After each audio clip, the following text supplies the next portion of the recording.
ready to learn with us on Bass University Live.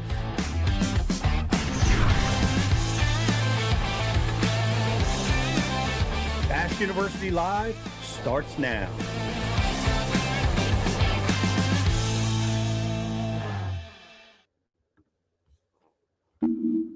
Welcome to Bass University Live, everybody. Good morning, Rich. Man, it's been a whirlwind. We've been all over down to Tennessee and back again, and spring seems to have arrived at our house while we were away. Yeah, it seemed like it definitely seems to have sprung. Thank goodness, because it was a long, cold winter off season. I mean, that's kind of, the fun in the Classic for us is not only getting to go to the tournament, but kind of knowing that when we wrap up the Classic, that everything is kind of generally popping off around the house. And it seems to be doing just that. So, yeah. But it was a good Classic. It was a great Classic. Dylan Nutt, congratulations. Wow. What a win. Domination. Nut domination. Good night. I mean, coming out and crushing the field like that, what was it, like 10 pounds? 9 pounds, 11 pounds. I can't remember the margin. Yeah, I mean, just absolutely did that to the field. So congratulations to that young man. He's received a lot of negative attention through that win, Pete, which is kind of wild to me. It just it's impossible to wrap your head around someone hating on someone for the work that they didn't do. And ultimately that's what it is. He put in the work. He practiced for nearly 4 weeks, and can't hate on that, man. So well said, Riz. And you get that, and I know a lot of people get that putting in the work, man. It's paying off. It's paying off big for these anglers that are committing. They're not doing it in the cracks, man. They're making time. They're canceling schedules. They're they're practicing when other guys are not. And it's resulting in big finishes. So big congrats to them. And I'm going to tell you how I feel about it. I'm interested in how you feel about it, Riz. The being able to put unlimited practice time in beforehand, guys want to limit that. I know there's that opinion. My opinion is this. Man, putting in the work. We see it like I'm working with my son in wrestling, right? So we want to put in as much work as we can to develop that skill set, to take it to the next level. And that's the same thing in fishing. Guys that want to put in the work are going to get ahead. I remember doing it in the early stages of my career, and man, you every minute you get, you want to be out prepping, studying fish movements, current. You want to go out when it's nasty, right? To see how fish are going to adjust. You want to go out when it's bitterly cold and ice, that hard time getting to the launch ramp. You want to see how the fish adjust to that. You want to, when the water turns muddy, which creek's muddy first, which ones stay clear, how the fish adjust to those situations. There's absolutely no way to substitute putting that work in. So I am an advocate for it, man. I love it. I love that these guys are committed to it. And that's my thoughts on the matter. Riz, what do you think? Yeah, I mean, hey, look, I would not be a proponent of limiting practice time, pre-practice time on these guys. I would not advocate for that at all whatsoever. Look, because Pete, ultimately everybody makes their own choices, and everybody gets the same 24 hours. Everybody gets the same 365 in a calendar year. And, for people that choose to put the time and the effort into those buckets, more power to them. It's everybody's got the same playing field. So I don't see it as an unfair advantage, regardless of age, regardless of anything. Like, it's all about where you lay your own priorities and your own time. So, I applaud the young guys, the younger up and coming anglers that are just, absolutely committing themselves to their craft. And I mean, hey, look, if you want to, we always want to, compare bass fishing to other professional sports, and wow, well, they don't, they're pros, they don't get paid like that. Well, listen, like, professional athletes, Kobe didn't stop getting up jumpers in the gym just because he, had kids. His none of that process ever changed. So like, if you truly want to be the best in the world, you got to stay on that trajectory. And like guys like Jacob Wheeler, why is Jacob Wheeler so good? Because he never stops fishing. Never turns it off. He never turns it off. He knows that's what he's doing to provide for his family. So it's just where everybody puts their own time in their own bucket. So good on Dylan Nutt. He called the shot, Pete, which is incredible. I love that for this kid. He was on Dave Mercer's podcast a long while back, and very plainly and confidently, not cocky, but confidently stated, when Dave asked him the question, how do you think you're going to do? He said, I think I'm going to win. Mm-hmm. So. Well, you have to, right? And honestly, if you'd talk to anybody, they might have said the same thing. I don't know. You got to be confident, confident, cocky. Who knows the difference between the two? They're so similar. But It's interesting that you brought up Kobe, because I was reading about Kobe and his practice. Where most everybody goes to the official practice that they have. Some dedicated guys put in double practices like he did, right? So they have a practice before the practice. Mm-hmm. And then Kobe would get up at 5 o'clock in the morning or whenever it was and get a third practice in, right? Yep. He would be hitting 3 practices a day where some guys were doing 1. Right. And in his mind, that's year. You do that for a year. Now you're 3 years ahead of the field. You're 4 years ahead of the field, and you get to a point that you become a Kobe, And that's how Kobe's made. That's how a Dylan Nutt is made. That's how a Trey McKinney is made. Yeah. And question. We saw, give props to that boy. I call him a kid. He's a young man, but man, Trey just had another just brilliant tournament with a tremendous finish, second place. And these guys are just killing it out there big time. And I see, you know what else I'm hearing? I'm hearing the other guys like Kyle Welcher practicing, preparing by fishing 70 days in a row.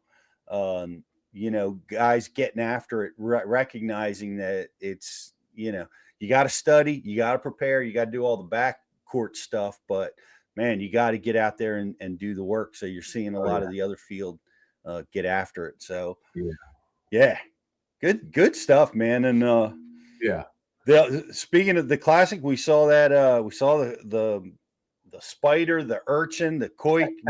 We saw that result continue to put some fish in the boat, Riz. Yeah, it's a real deal, Pete. It's a very real thing, and I feel like I'm obligated, since we're keeping this show in house, to typically I wouldn't probably spill these beans, but I've been working with it, Pete, and we're catching some fish on it pretty consistent. Right. Yeah. So you know where we're fishing. Everybody knows where we're fishing. We were discussing that. Is this going to be a factor? Is this going to work on some of our bodies of water? We heard Grass Lakes doesn't work as good, but I'm hearing from you. This first I'm hearing it, Rich. I mean, you saved it for the show. That's cool. I didn't realize that's one of your tools you're using this year. Yeah, it's I'm learning the bait still, and a lot of it for me, I got about, I don't know, I've been working with it for three or four times out, where it's been on the deck for the full trip. And the biggest hurdle for me has been the rigging from top to bottom, with the that urchin style bait. It's a big profile, so getting the rod and reel in action and line setup has been huge for me. Yeah, it's a very interesting tool, you know, for anybody that's just getting into throwing that full cast big style bait. The easiest way to think about it to shorten the learning curve is treat it just like a jerk bait, with different gear. You fish it just like a jerk bait with different gear, essentially, and it's a very largely, you know, forward facing sonar based technique. Yeah, So yeah. Well, that's what we've seen. I'm excited to hear you catch them on it. We were down on the Chesapeake we had our first trip out. yeah, Me and Jake, and saw shout you out in to the Jack yeah. Weisenberger, who was Jake's tournament partner this year. But we got to put our boat down there on the Chesapeake when all you guys had beat us there, and we're pounding on the fish. We Yeah. still caught a few. We caught a few leftovers, and we were happy to catch those. The boys both caught some nice ones. We saw some of those early season fish that were, you know, they're so big and healthy and thick down there, man. What an awesome fishery, man. It's Oh, yeah. so, we're so fortunate to have something like that so close by. Yeah, yeah, and it's really showing off right now, with some Monster springtime bags. fishing. Yep. Monster bags, including JH. He had a good derb this weekend. If you wanted to pop him on here. Yeah. Well, while we're Oh, getting him in, Brian wants to know, what is your setup so far? What have you settled on as the best rigging for that bait so far, Rich? I know it's going to change because yeah. we're all dialing in on it. So I've been going between two setups, and so one is a 7-foot medium heavy action rod, slightly on the heavier side, and I'm using 30-pound braid to a 1/8 ounce bullet weight with a flipping hook straight through the bait. And then the other is a jig rod with 20-pound fluorocarbon, and a 1/16 ounce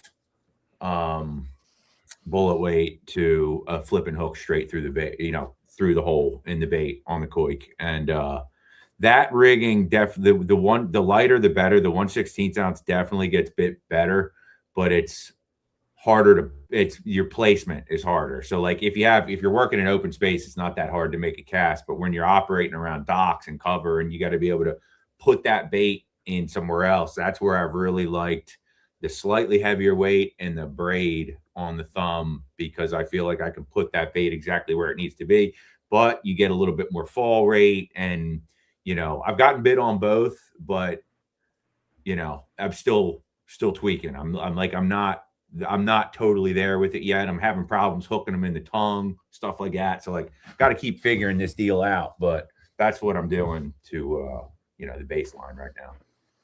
Oh, I got a follow-up question. Are you Yeah. dialed in on the sizes down there? The full pour, the full cast, the medium, or the little? You mixing it up? What are you doing? I only have one size. I only have the big size. Okay. So I can't speak to. Sorry, I'm getting nervous. I dropped my baseball. I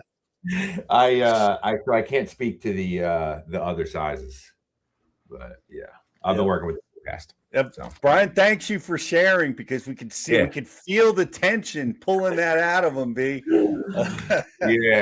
Yeah, and I, you know, the most sought after bait in the country, I just went ahead and broke one of them off in the first 30 minutes. Actually, I saw you guys launching your boat, Pete, and I was fishing the community dock there, and I skipped one way up under at a blob. I went over one of those cross members. Yep. And I hope nobody's watching that's going to beat me there on low tide to get my bait back. we saw you digging that out. I thought you were using some advanced scoping technology under there. I was trying to get my koik back. That's funny. Yeah, well, it's not funny. That's rough deal. Well, once again, you get back to the rigging, right? Yeah. When you're dealing with an exposed hook like that, you're very limited on how you can use it. So it's there's alternate, weedless rigging systems that guys are playing around with. Yeah. A lot to learn here. Yeah, there's a lot to learn, man. I broke one. I broke one of. I had like 4 of the full casts, and I let Connor borrow one. He was generous enough to give it back to me after he knew that I broke one off and that I was likely going to be using it. So thank you, Connor, for giving me my bait back. Yeah, there's a lot there, man.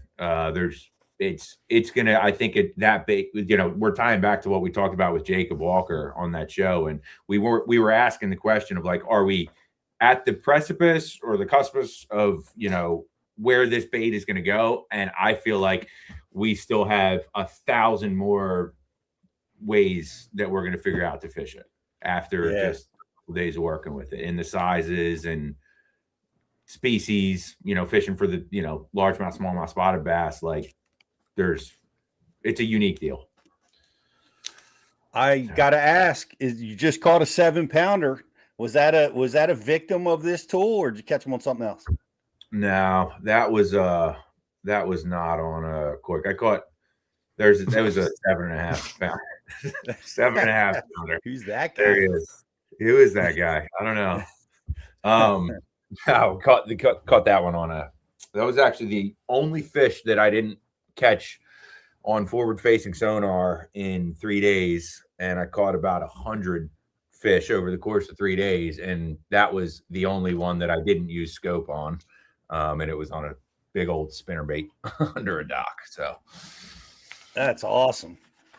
What was that like? Like, did he battle you? Take you under the pilings? Were you lucky to get him? Did he come right out? Here's the deal. If we can talk about that bite a little bit, because we're talking about pre-spawn spawn fishing on today's show, and I'll just give it up. I throw the Booyah Covert Jason Christie series spinnerbait with a double Colorado blade and a 3/8 Kitech on the back. So it's a pretty big offering. And in particular on our body of water on the Chesapeake, we never have like super clear water, but it's not dirty either. So that bait does a lot of good things for you. When the water's in the high 40s to high 50s, that bait, it accomplishes thump, it accomplishes profile, it accomplishes, hitting their lateral line. So it does a lot for you. But a lot of those giant, like the true big giant ones right now, seem to be still on the bottom for a large part of the day. They are starting to float and come up high in the afternoons, and like you can catch them pinging a jerkbait, in the afternoons when they're really starting to float. But a large part of the day, if you catch a big one, she's got mud on her belly. She's still got, there's little, wormies all over her. So like they're not really pushed up yet. And with that spinnerbait, you can literally slow roll it, slow along the bottom. And when you get a bite, it feels like a jig bite.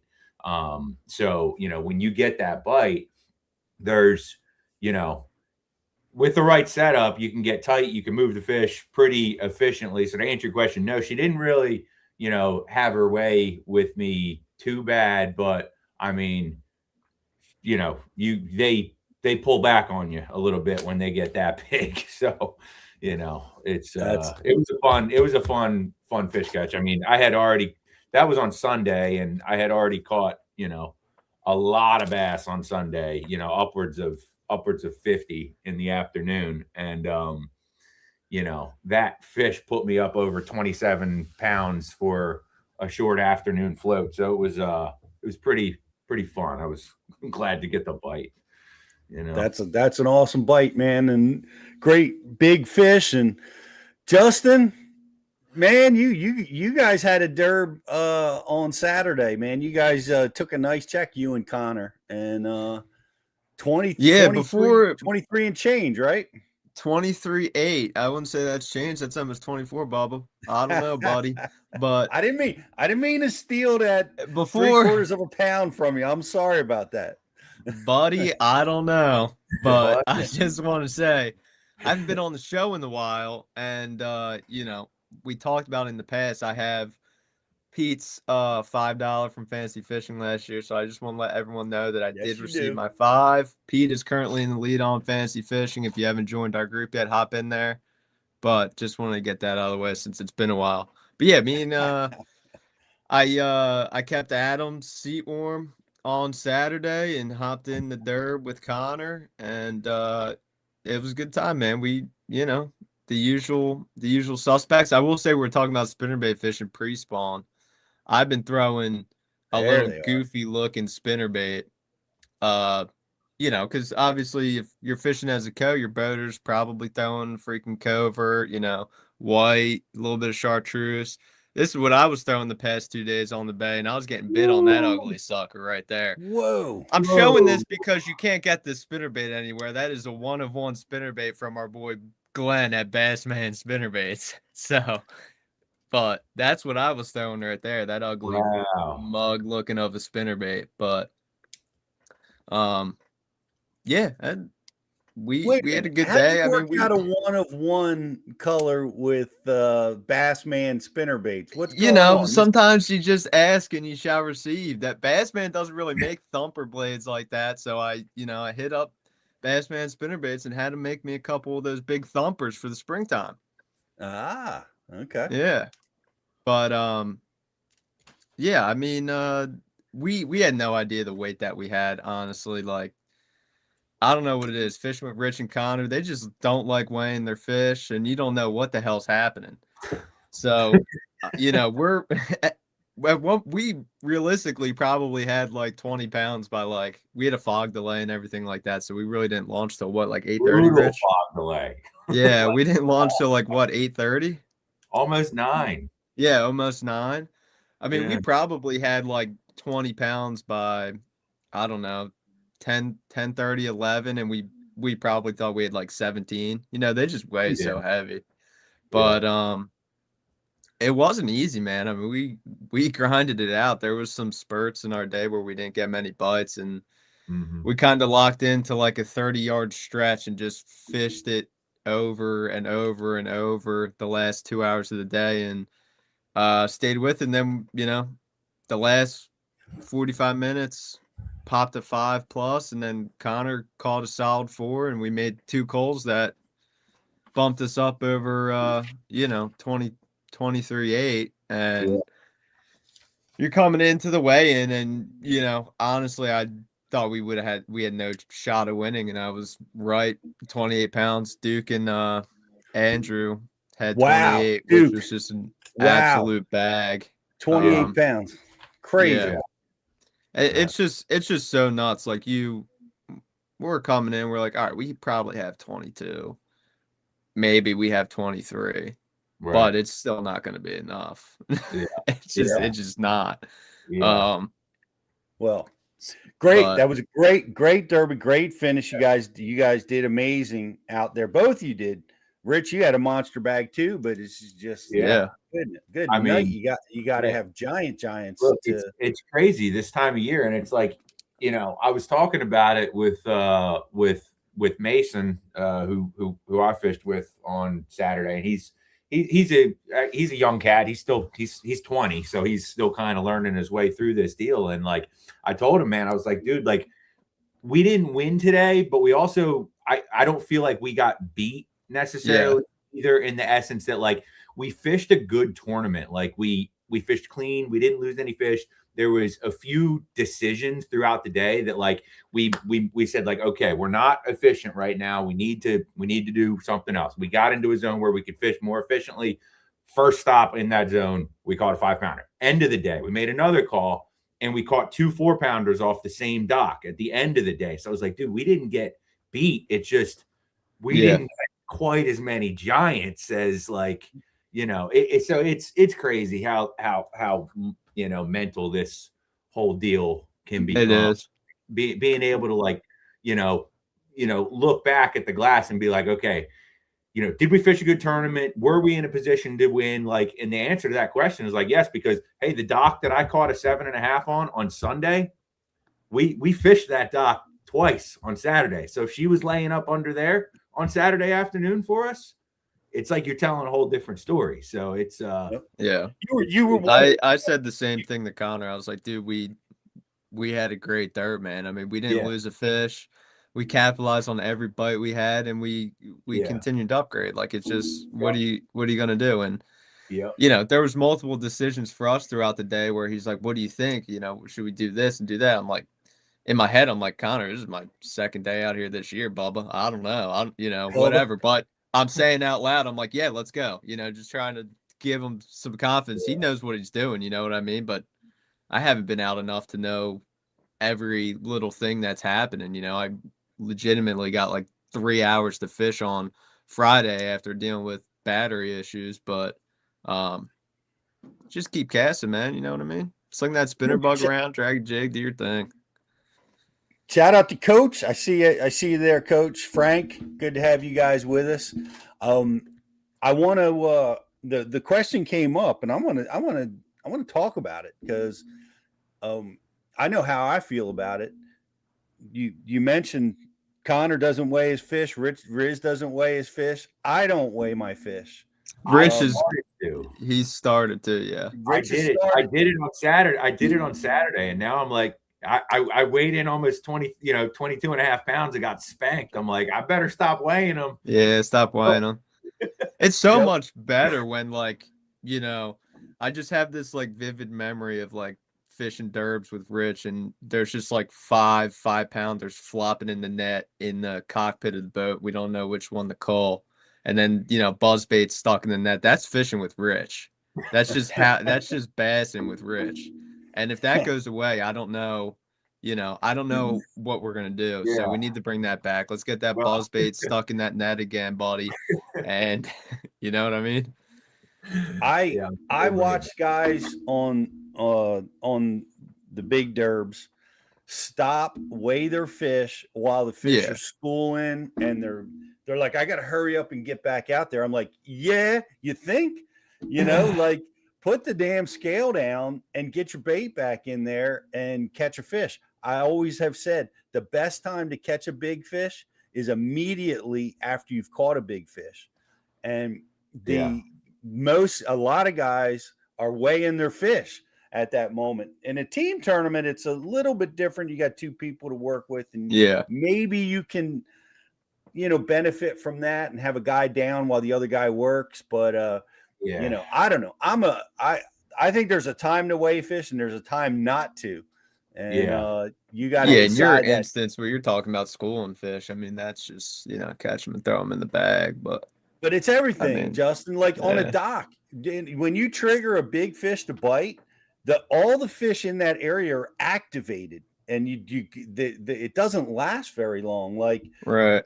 It's a feeding frenzy. When you see one fish start to go, they like, there's chemical in the water, there's sound, there's noise, and the other fish get fired up. So you could throw a shoe in there and catch another one, or you can stop and weigh your fish and let that moment go away. Well, listen, it sounds like we're on the same page here. The Bass Shooting boys, we don't weigh fish. We just throw them in the box and we get after it. I'm with you. Is that our conclusion here? Yeah, I mean, I think there's a time for it. I take time and I weigh my fish. Maybe when you get through that calling scenario, or if you anticipate a place where you're gonna need to call, you want to get your fish weighed.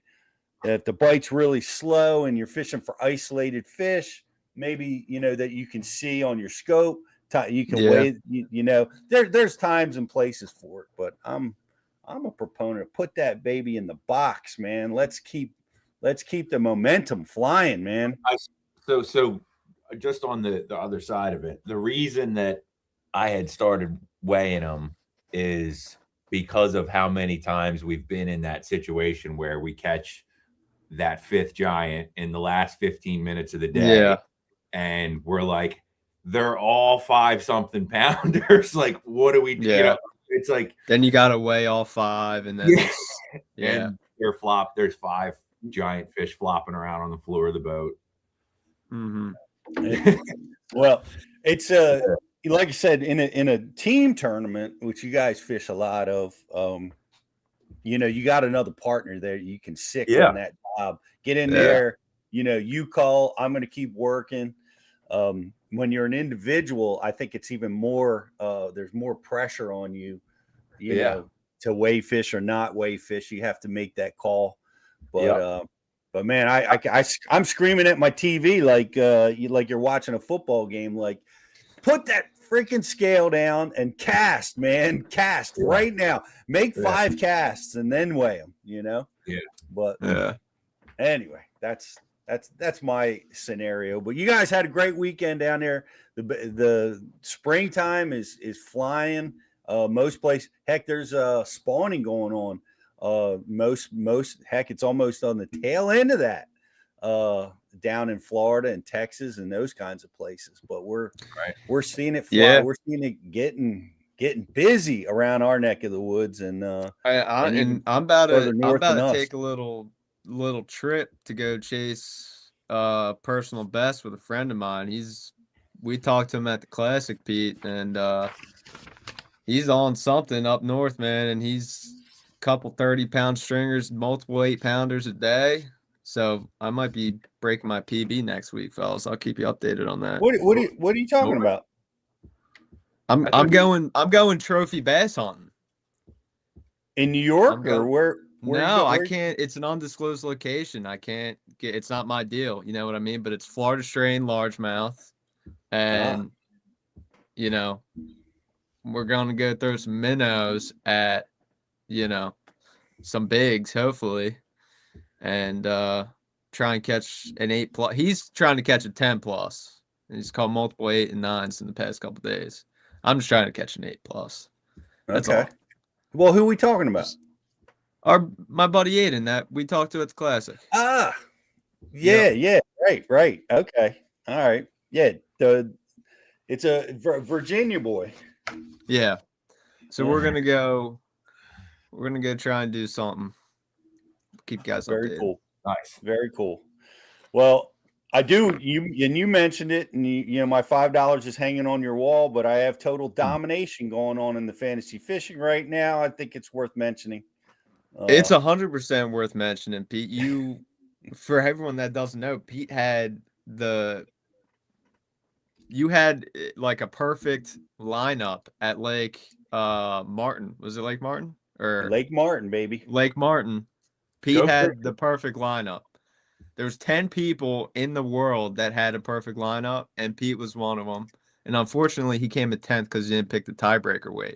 But he had the perfect lineup, so he's ahead of me right now. But I'm still there, man. I've been consistent all year.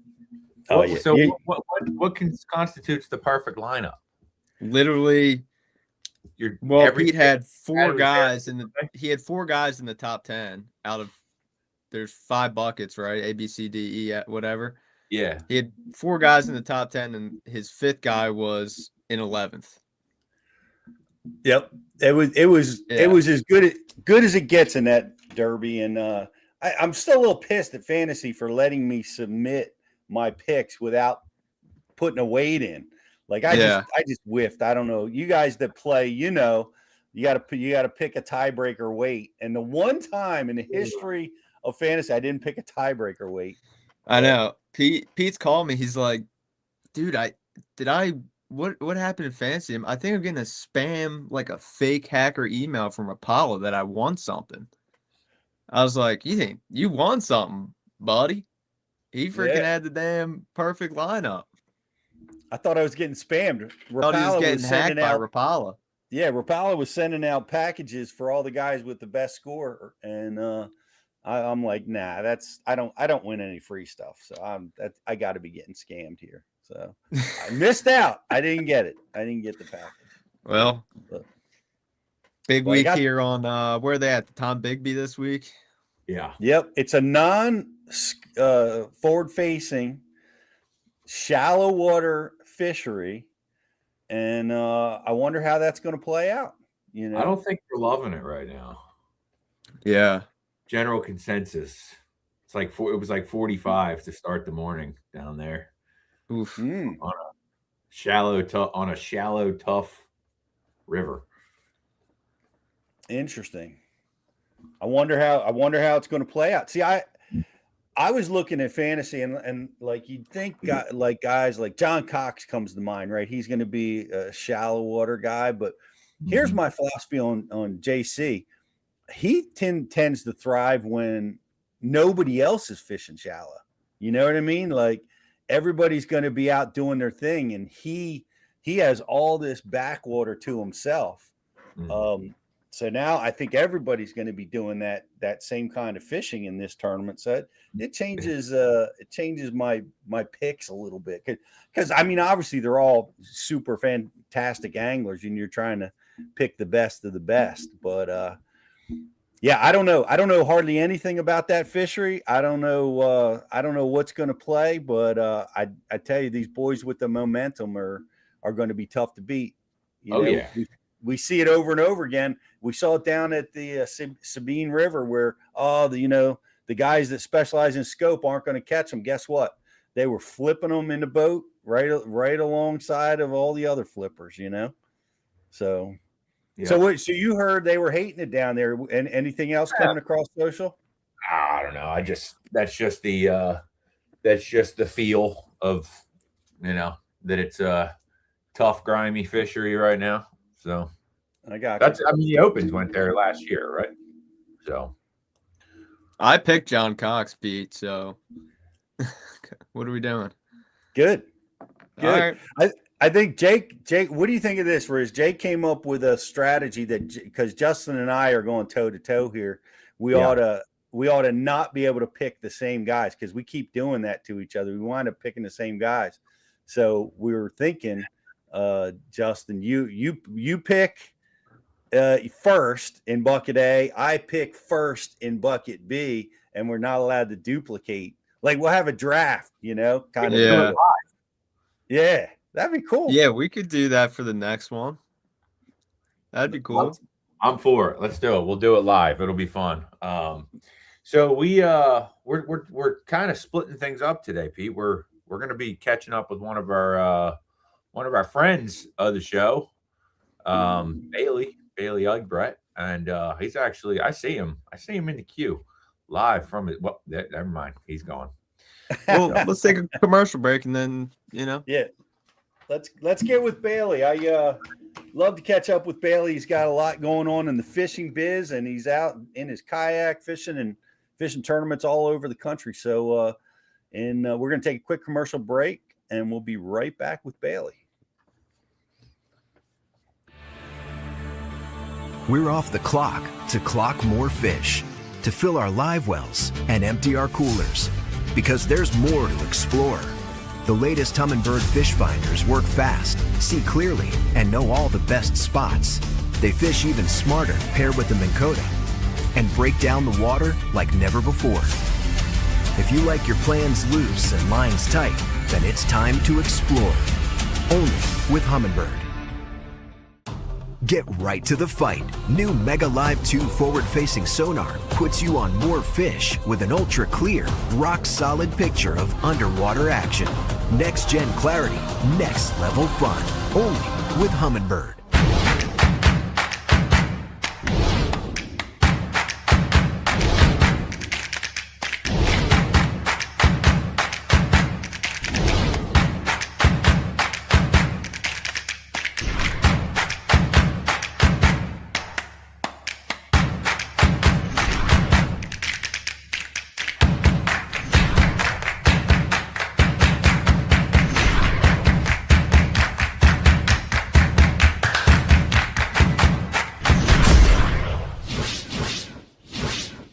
Whitewater Fishing Gear. We build gear for the days that test your commitment. The ones launching before daylight, staying out when the wind picks up, and fishing through conditions most guys avoid. Engineered for protection, mobility, and all-day comfort. Built to perform when conditions turn rough, so you stay focused on the pursuit no matter how the elements shift. Whitewater fishing gear, built to brave the waves. When the sun's up and the bite's on, clarity is everything. That's why serious anglers trust Redfin. Built for the water, designed for performance. Lightweight frames, crystal clear optics, and rugged durability that stands up to long days on the water. Thanks to Zeiss Repel technology, water, oil, and even sunscreen just slides right off the lenses. Your vision stays crystal clear. See more, fish smarter, and protect your eyes with Redfin. Redfin polarized sunglasses. Comfort, clarity, contrast. Mother Nature may be tough. I'm tougher.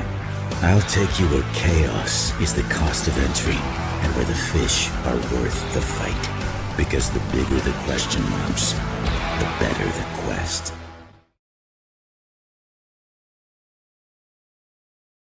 Welcome back, everybody. I had a change in wardrobe. I had to break out the Redfin hat, Riz. Nice. Yeah. There's our boy, friend of Bass University, longtime friend, and we got to see him at the Classic. It's good to see you now, Bailey. How you doing? What's up, fellas? Man, we're just talking about the Classic. We had a great one down there. I got to see you down there, which was really cool. And I got to do a speaking engagement that you threw me a bone on. Yeah, I think the words you used were "I threw you under the bus last minute." I think is what it was. Yeah. Well, it was, and I want to give Gene Gilliland some credit. He put together a conservation symposium, which was extremely well attended by all the nation presidents and conservation directors and the DNR people from all over the country. And I was fortunate to be able to stand in front of them, tell them some of the things that we're doing at Bass University, try to help them spread their message. Whether it's the Arkansas DNR doing taking on a share lunker program like Texas is doing and trying to build better fisheries with habitat. The Texas guys are Bailey. I learned all this stuff thanks to you, man. The Texas guys are building habitat for bass. That's their big initiative is, putting structures down there to help make fisheries better. Learned all that great stuff. And of course, we at Bass U, we're always talking about some of the issues that we're trying to fight, like anglers access issues and trying to fight for the anglers and help bring attention to some of the stuff like the discharge that happened on the Potomac and that kind of stuff. But it was great. It was a great meet. It was a great event, but had a lot of fun meeting everybody. But I got to hook up with you on, I guess I saw you on Sunday or Saturday. I can't remember, but it was a good Classic. Yeah, it's all a blur. I feel like those 3 days, but I'm bummed I missed that one. Barden and I, who's we call him our fisheries biologist correspondent for Serious Angler. I know we both couldn't make it, but I heard the event was awesome. Talked to Gene after the fact. Really wish we could have made it, but had unfortunately a sponsor obligation came up, and of course we know we got to pay the bills, so we had to go to that. But it sounded like it was well attended. I wish I could have made the Sunday one. They were talking about grass, being from Cayuga. I really was fired up to go to that one, but unfortunately was not invited. I think Gene was calculated and not invited me to that one. But. Yeah, that's always a big issue, like to kill the grass, to not kill the grass, how you go about killing the grass, man. That's a very polarizing thing for fishermen, man. We don't like when you start killing our grass. No, we don't. But a great Classic all in all. It's so good to see everybody, see you boys. Only a few times a year, obviously being in the north, do we get to see all the people we talk to online and see online, things like that. So I always cherish Classic weekend. It was my wife's first one too, so she got to see the whole spectacle of everything. So it was pretty special. It is a spectacle. That's great. That's great. So what's going on in Bailey's world? You got derbies coming up. You got what's happening? Yeah, I'm headed back south to Louisiana. We got a next Bassmaster Kayak event down in Caddo and Bistineau Lake in Louisiana. Nice. So I'm looking forward to that. We leave in 2 weeks, which it is I'm sitting in my gym parking lot because my Wi-Fi decided to tank yesterday, so we can get the show done. And it is a whopping 29 degrees here, and it's 86 there. So I am counting down the days to leave. Otherwise, though, it is open water here up in New York, which has been nice. Went out on, I think it was Friday or Saturday. Caught over 50 smallmouth in 36-degree water. So at least there's that. At least we can go fishing up here. So it kind of equals out. But everything's good up here, man. We're just fishing. So I'm finally not cooped up in Buffalo with the snow and not able to go bassing. So we at least have that. Bailey, how many Bassmaster kayak events a year are you fishing? So this year I'm fishing the full schedule. Okay, what does that entail? So we went to Florida to start the year off in February, and then we had the championship, which was obviously down during Classic Week on Chickamauga and Nickajack. We have Caddo-Bistineau, then we have Santee. We have actually Santee and Clear Lake, California, back to back. So I'm literally driving home Sunday night and hopping on a flight Tuesday, and I have a buddy out there who hooked me up with a kayak. Yeah, yeah, it's gonna be wild. I'm super excited for it, but I know my sleep is going to be terrible over those 2 weeks. So but it's Clear Lake, so you can't not get excited to go fish Clear Lake. I'm going to get my butt handed to me, but I can't wait to at least go dob around on Clear Lake. And then after Clear Lake, we have the Susquehanna River in Pennsylvania in August. And then 2 weeks after that, we go to the Wolf and Fox River in Wisconsin. Nice. So you got a good schedule there. I want to go back to Clear Lake, though, because that's awesome. That's freaking awesome that you're going to go get to fish Clear Lake. Shout out to our boy Paul Bailey, who's a frequent on the show with us. That's one of his haunts. So tell me more. Are you flying with rods? Are you flying with only reels? Are you borrowing a kayak when you get out there? I'm assuming. Like, what's all that going to look like? Yeah. Truth be told, I don't have it all figured out just yet, but all I got is we got the flight booked, entry fee paid, and I have a buddy, Chad, who lives on the lake, so we have a free place to stay for the week, which is super clutch. We got a rental truck already paid for. So basically, I'm going to go down, fish Santee, hopefully have a good event there, drive through the night Sunday. I'm going to try to have bags and tackle packed for Clear Lake already waiting for me at home so that I can basically wave hello to and goodbye to my wife and then hop on a flight Tuesday morning. I'll try to be calculated with the tackle. I'll have the reels, the rods. I'm TBD on right now just because knowing how flying is with rods, you don't know. I know they all break and they strand you with no fishing rods. That's what happens. Yeah, that's what I'm afraid of. Is I don't want to get there and be like, well, I got to go buy rods. So I'm not sure what I'm going to do just yet on that. But basically, we're going to get there. We got my buddy Dave Erkey hooked me up with a guy out there that has a fully rigged Hobie Pro Angler, which is what I use. Got a motor, has live scope on it and everything. So super clutch. I am super thankful for them helping out. Basically, just go pick it up in the rental truck and go try my hand at Clear Lake. I made sure I could leave on a Tuesday so I could stay another day and fish Clear Lake for fun after the fact. But which we then get home, and I get home and my wife thought, okay, so then you're home for a while. And I was like, kind of. There's a Cayuga weekend when we get back. There's 4 different tournaments that weekend, like a $15,000 pot. So I'm going to be fishing a bunch of derbs on Cayuga when we get home from that. So it'll be 3-week tournament bender. Yeah, that's a good rip there. So that's so cool about that you're going to get to go to Clear Lake because, you can figure out a way to go borrow a bass boat too, but I feel like I don't know, there's just a lot more complications to it where you can almost simplify it to 1 degree. It's just so cool that you're going to be able to go do that, fly with reels, borrow a couple rods, hop in a buddy's kayak, and that's awesome. It's got me. Yeah, thinking. And what's crazy about it is trying to be smart and be an adult and budget out my year from the travel standpoint. Yeah. That's besides the Susquehanna, which is 4 hours from the house, that's my cheapest event of the year, believe it or not. What? Oh, because of fuel.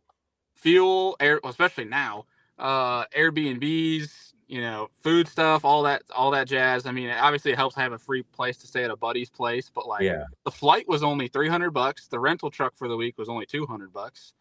And then entry fee, of course, obviously that's standard for the whole year, but it's just like $250 or something like that. So that's all it is besides my fishing license, and that's it. Yeah.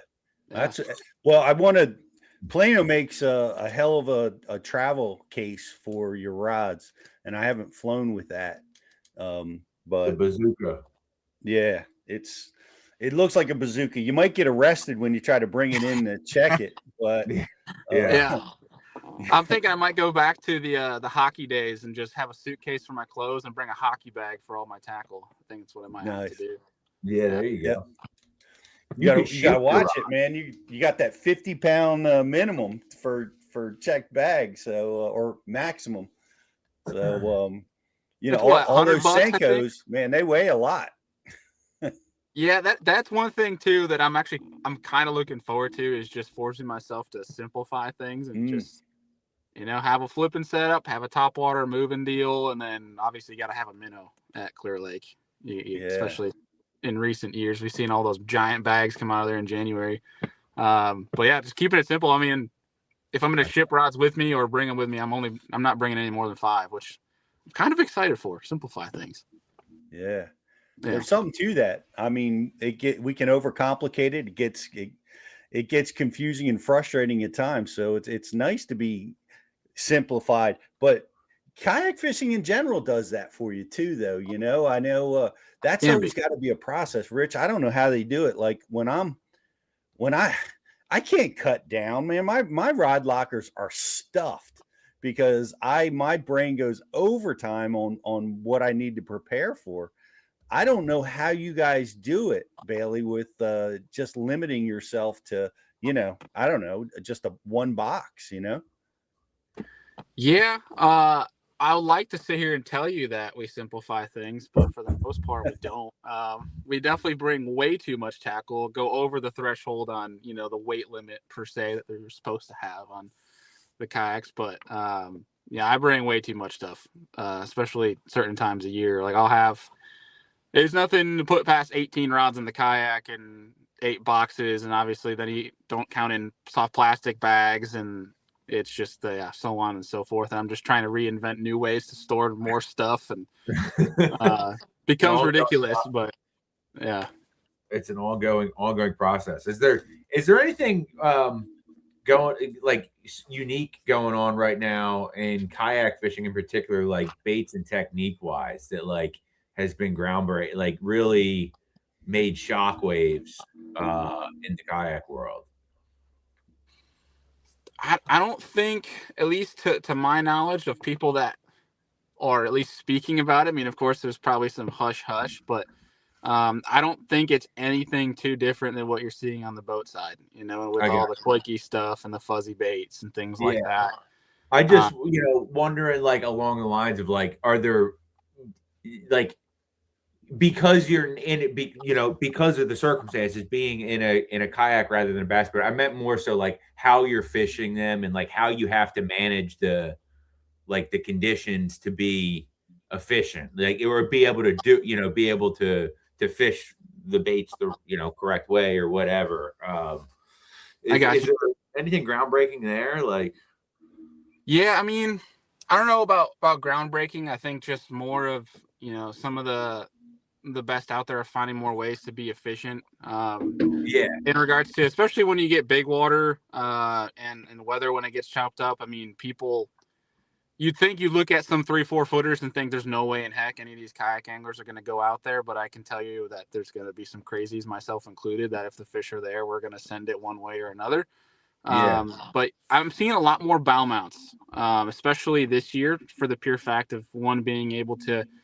Well, when scoping is big in play, a lot of people will spot lock and then be able to scope, which keeps you in play. Whereas if you have the rear mount, you have to figure out some sort of way to stay on position in the wind, in waves, and also scope.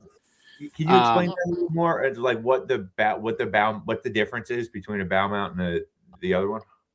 Yeah, so obviously bow mount is on the front, You know, you have like the Minn Kota Tarova. People use the. Oh, it's the trolling motor. It's a trolling motor up front. Okay, all right, I got you. Has spot lock, and then you have a rear mounted motor, which is what I have currently, which is great for traveling and speed and things like that. But like if you're trying, there is no spot lock. There's nothing like that. My spot lock comes to the pedal drive, which is my own 2 feet, which when you're trying to scope in the wind, you're balancing pedaling while also working your bait and also working your, I use a sniper pole, a forward facing sonar pole, while also trying to maneuver that.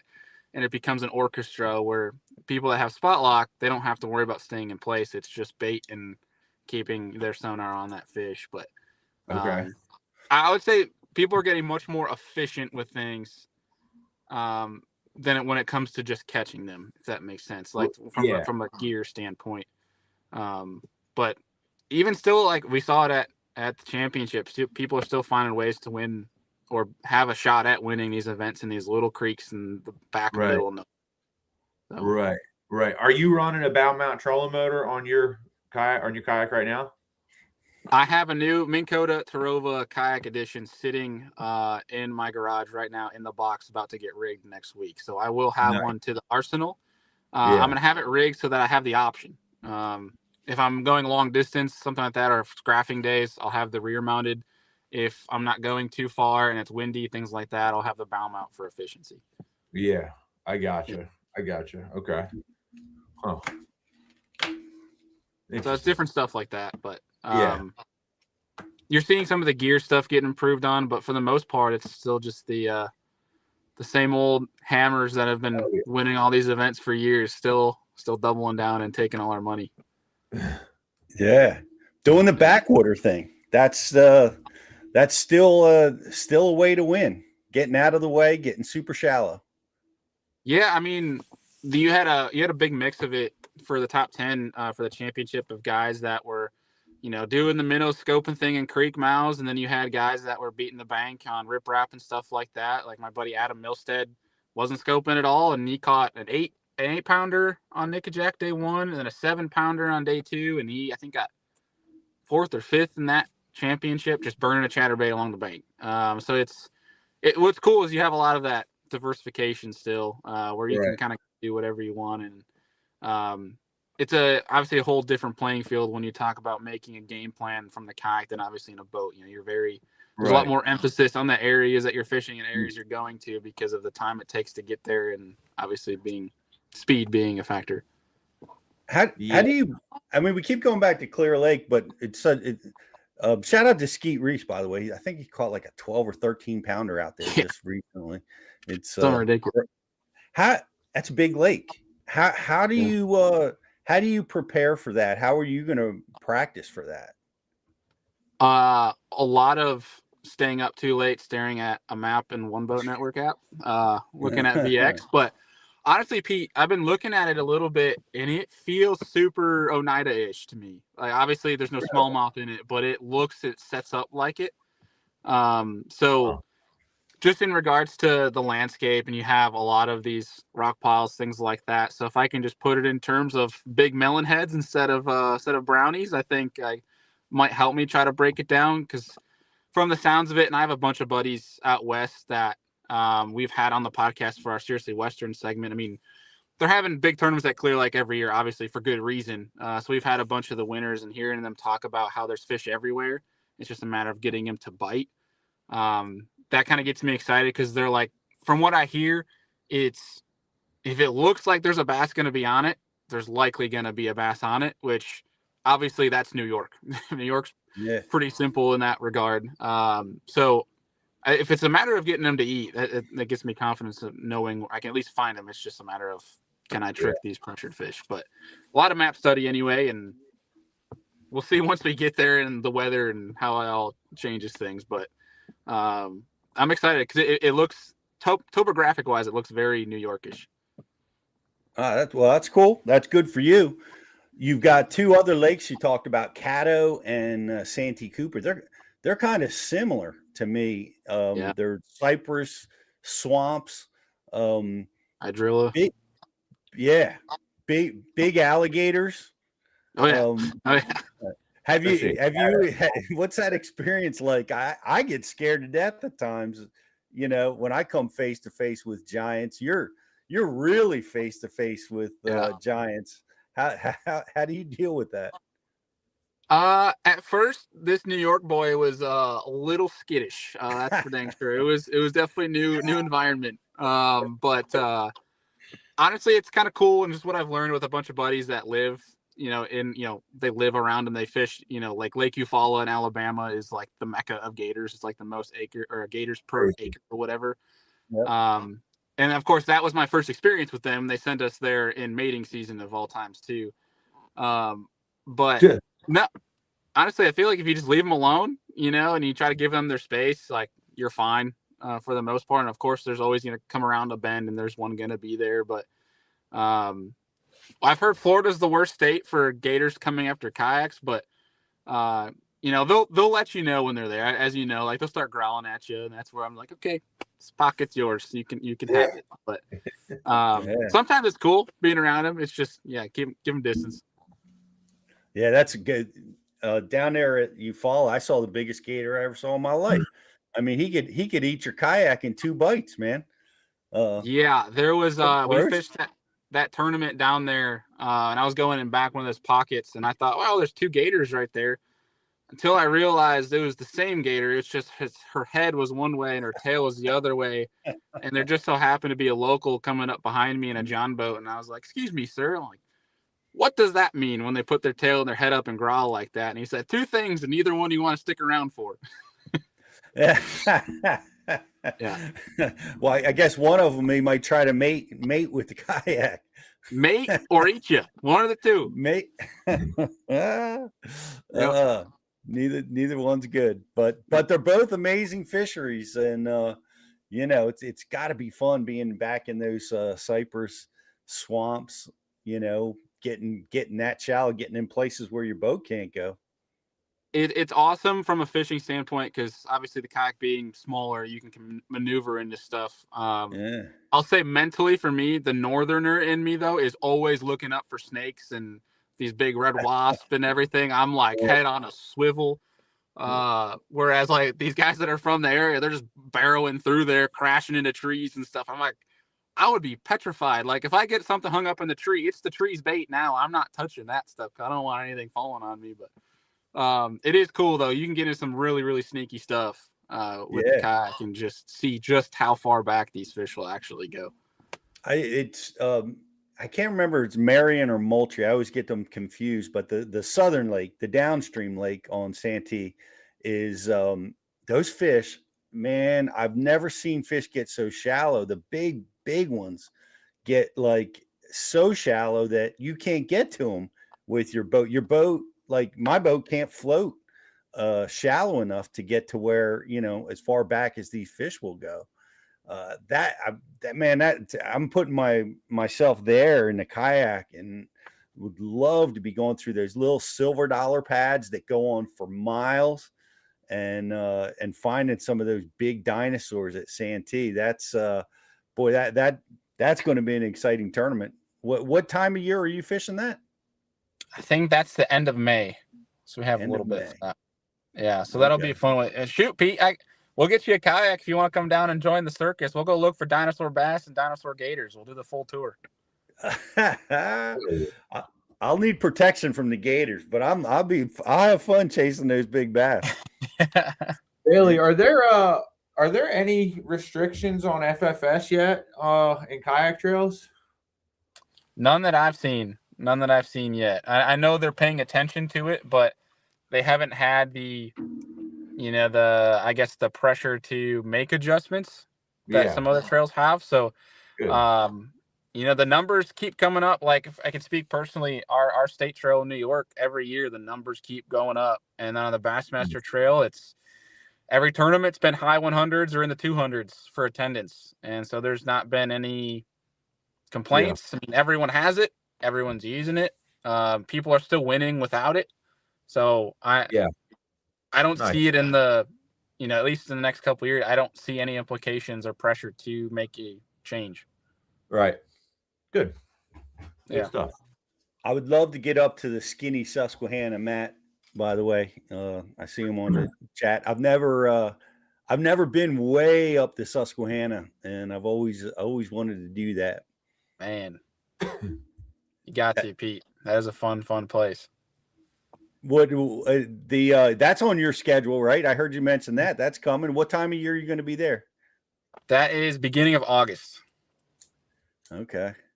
I think we'll be just north of Harrisburg is where at least our headquarters will be out of. I don't know the boundaries just yet for that one, but obviously Susky's always a good time. Yeah. Have you been keeping safe? I mean, there's a lot of current there, heavy rips. Any boat disasters out there? That's got to happen. I know it. I know I fall in the water out of a regular boat. Yeah. I mean, when people go to Susky, you always hear about somebody flipping now and then, or that's usually a time some people will bring out, inflatables, just for the pure fact of it being super light and being able to transport easy. You hear about one or two people maybe popping a kayak, which is actually just kind of humorous, just objectively looking at it, kind of funny. But really, I mean, in that current stuff, as long as you just don't get sideways going down when there's boulders and stuff, you're fine. And that comes back to what we were talking about earlier with like efficiency of, one thing I really want to be doing with my setup when we go there this year is have like a heavy anchor weighted up at the bow, so that when I do hook into one or I want to fish something specific, I can drop that, keep myself with, in line parallel with the current versus perpendicular, and risk that flipping. But for the most part, no. I mean, a lot of times too, especially when the water's low there, we're allowed to actually get out and wade fish, that tournament specifically, which is cool. You just have to be tethered to your kayak. You can't like be 100 yards away from your kayak, but if you're attached to it, you're allowed to wade fish through certain areas, which allows people to be more safe, and honestly makes it kind of, in my eyes, it actually makes it hard to fish in a tournament mindset, where it's just because that's just fun. That's like the child in me fishing creek type stuff, but it's pretty unique in that regard. Yeah, and it's the first week of August, so it's hotter than feels good. You get it. You get to step out and cool off in the Susquehanna River. Yeah, that's actually awesome. Yeah, it's a whole different beast, but it's awesome one. It's really not that intimidating, especially if you go with some friends. It can be, it's really not as bad as some people might make it out to be. Honestly, the more scared I've been is I fished the Chickamauga Dam, right on Nickajack under Chickamauga for the tournament, and I was up there in that tail race in that kayak, and that got real sketch a couple times, especially when they started letting water out without the sirens. Caught you off guard. I was actually had a smallmouth on the board and felt myself rise up like a foot. It was pretty wild. Ooh, man. Yeah, they have like those blowholes, like where they release the water out of the lock system, and it boils up. For you guys that never been there, it boils up like 2 or 3 feet off the water surface, and there's, 100,000 gallons pumping out through that thing. It just pushes your boat any which way, and if you're not ready for it, I guess that happened to you, Bailey. That'll take you and push you around pretty bad. Yeah, it was unfortunately for me, it was very inconsistent, like the outage, or the outflow I should say, hour by hour, so it kind of was moving all the fish around. But thankfully in that regard, that it pushed me up versus any other direction, so we're all good. Took as my sign I should leave and go somewhere else. Yep. On the Susquehanna, like, are you able to use the current to like cover water? Like if you want to make a run, you can just get that current on your back and you can cover some serious distance if you want to. Yeah, absolutely. A lot of people will pair up in 2s and 3s, and they'll do river floats. So like you'll go and set your kayaks up at a launch, and then 2 people will, they'll drive down to where you want to take out, leave a truck there, and come back, and they'll do it that way. But you can always do that. One thing I've found with the Susquehanna is that those fish can see so freaking well in that shallow water, especially with how clear it is, and they can see you coming down river from a long ways. And I can't tell you how many more bites I get when I launch and go against the current and fish up, which obviously makes sense, with the your bait's fishing with the current versus against. But you seem to get a lot more bites fishing up than down. And I think that's a visual thing. And that's one thing I've talked to some guys that live around there that I'm friends with, like Steven Sisto. Give him a shout out. He's taught me a bunch about the Susquehanna. You think they see you coming down. That's why sometimes they can kind of get a little bit weary of your baits depending on which angle you're fishing from. Right. Yeah. Well, it's going to be a great tournament. There's big ones there. I can't imagine with the ice out. You got to tell us that story. You're up at Buffalo catching 50 smallies. What are they right there in like the Buffalo Harbor? Are you going in the river? Are you catching them on blade baits? What's that bite like right now? So I wasn't on Erie. I wish I could tell you I was. There's still ice out there. I think they gotta there's still a little bit to get rid of there, and I think they haven't moved the boom. I don't really understand fully how that all works just yet, but I was in the Finger Lakes, and so it was nothing exciting, Pete. I was literally hanging a mooch minnow right in front of their face, and it took about 2 years for them to come up off the bottom. Like I found one school that I kid you now, it was probably 70 or 80 smallmouth that were glued to the bottom. You could barely see them on bottom on Mega Live 2. But as soon as that mooch minnow got like 3 foot off the bottom, the whole floor would come alive. And you'd be like, oh, it's about to go crazy. But no, they would like slow motion come up and just barely, you'd see them all over it. You lose your bait and then randomly just feel thunk. You would catch them. It was like catching walleyes because they were so cold that they just came up and they're like, please put me back. They were frigid, but they wouldn't move. So you could stay on them and just drop right below the boat. Didn't have to cast. I mean, it was honestly better to mope them than it was to try to hover them. And it was fun. We caught nothing crazy. We had 22 pounds, but over 50 smallies. Wasn't bad. Not bad for our first day in the north in 36-degree water. Yeah, no kidding. Yeah. Well, that sounds awesome, Bailey. Well, I want to wish you good luck on the season this year, man. And it's good hanging out with you. Good seeing you at the Classic. And if people want to check you out, where the Serious Angler podcast, they can find it on all the social media places, I'm sure. Yeah, wherever you find Bass U, you can find Serious Angler. But I'll tell you, Bass U is where you get the good info. We're all about the misinformation. We're a bunch of goobers. This is where the pros are at. You got to listen to Bass U. Yeah. Hey, I appreciate that, but give a listen, guys. It's great information. You might even see the Dean on the Serious Angler podcast from time to time. Yeah, we're gonna have Rich on there here soon, so you'll have the full crew. Yeah, well, that one, don't let there be any holes in the room, because if there's a rabbit hole, I'll go down it, Bailey. Yeah. We'll have a case of beer ready for Rich's pod, that's for sure. That's cool. Yeah. Well, I look forward to that one, and look forward to catching up with you soon. And good luck with your Wi-Fi back at home and and all your travels, buddy. Yeah, likewise. Appreciate the invite, fellas. It's always good to join the crew. Awesome. Thanks, Bailey. Bailey Eigbrett, thanks for being with us. Serious Angler and Serious Angler podcast. Yeah. And kayak extraordinaire, kayak champ. So it's good to have him with us, Riz. Yeah. It's been too long. Well, too long since I got to talk with Bailey, because I didn't get to catch up with him at the Classic, because every second of every day, it's like we're all doing something, and I wasn't able to talk to him on the floor at the Classic. I think we were shooting a seminar at the time that he slid by the booth. So it was great to catch up with him. And check out the Serious Angler podcast. Bailey's throwing too much shade on himself. But they are not goobers over there. I would absolutely put them as a credible bass fishing source of information, because Bailey is one of the guys who is really out there doing it. So, kind of like how we started the show this morning, Pete, with talking about the young anglers and how much effort and time and all the energy they're putting into that. Bailey is doing that. So go check them out. It's they got a great podcast over there, and he's a hell of an angler. So, yes, no doubt. Rich, it was a big deal. I got to go see the Berkeley Lab Series launch or pre-launch. You didn't bring us back any minnows.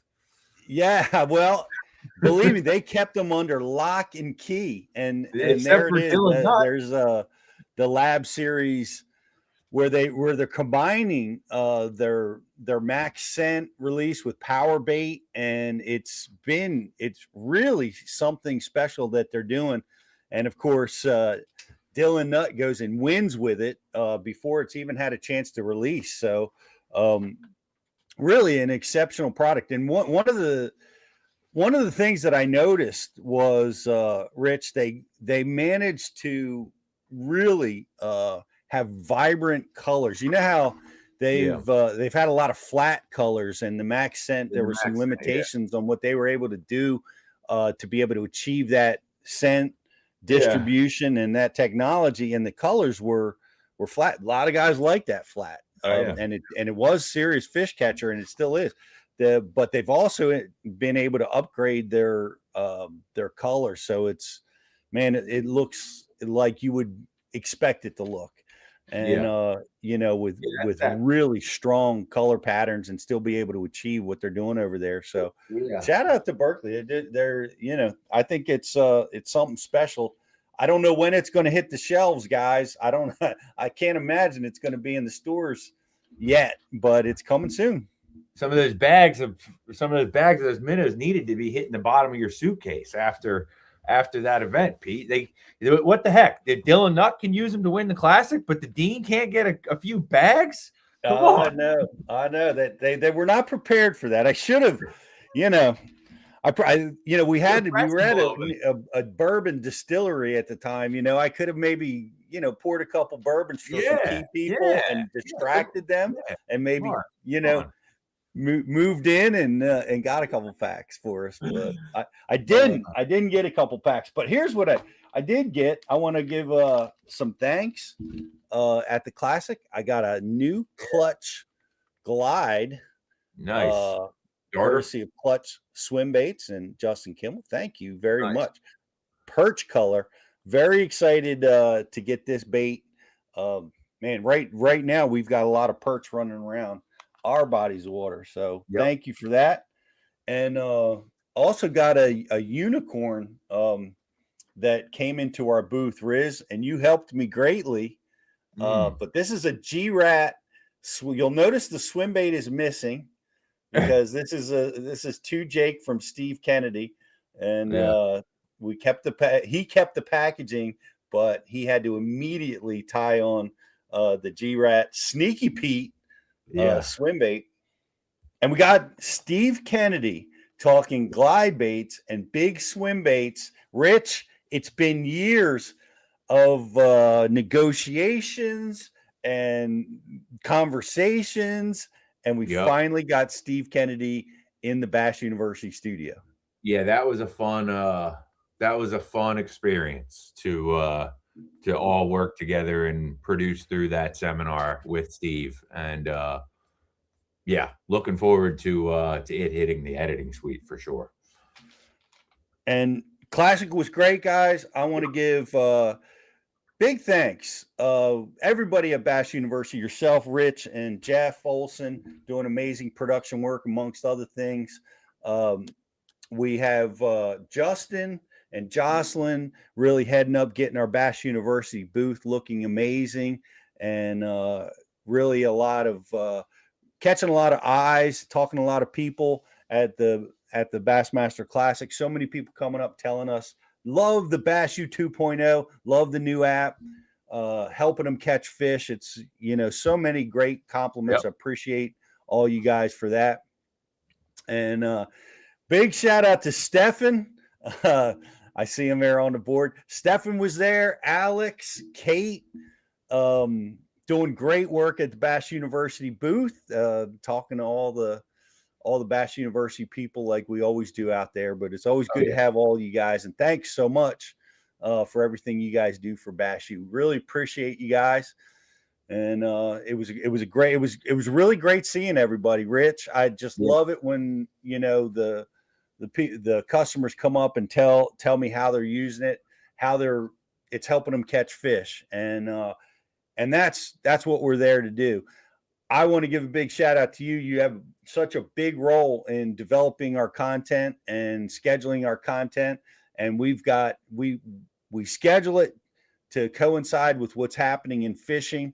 and and there's been a lot of great new releases that have been released, and we've got a few, not a few, we've got a lot more coming your way. What's on your agenda, Riz?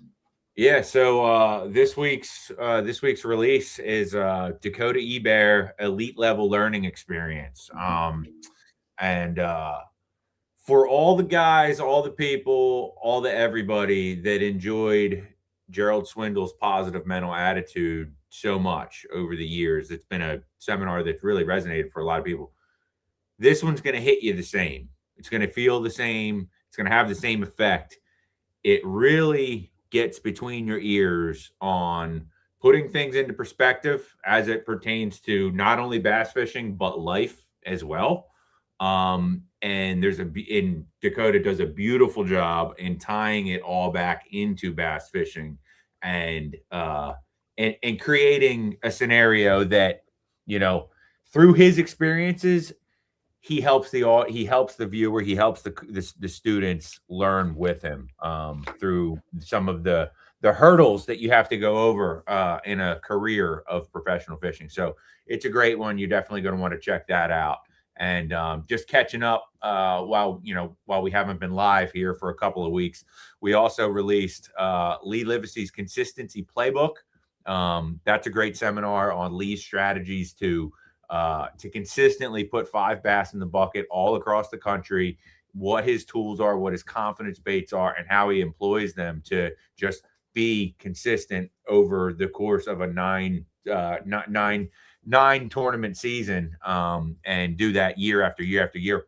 And then last but not least, we released pre-classic was Brian Schmidt's river fishing strategies, which is just an excellent seminar, not only for rivers, but for springtime fishing in general. But there definitely is some super juice in there when Brian gets to talking about current and talking about tides and talking about water moving up and down, Bubba. So you definitely want to go check that one out too.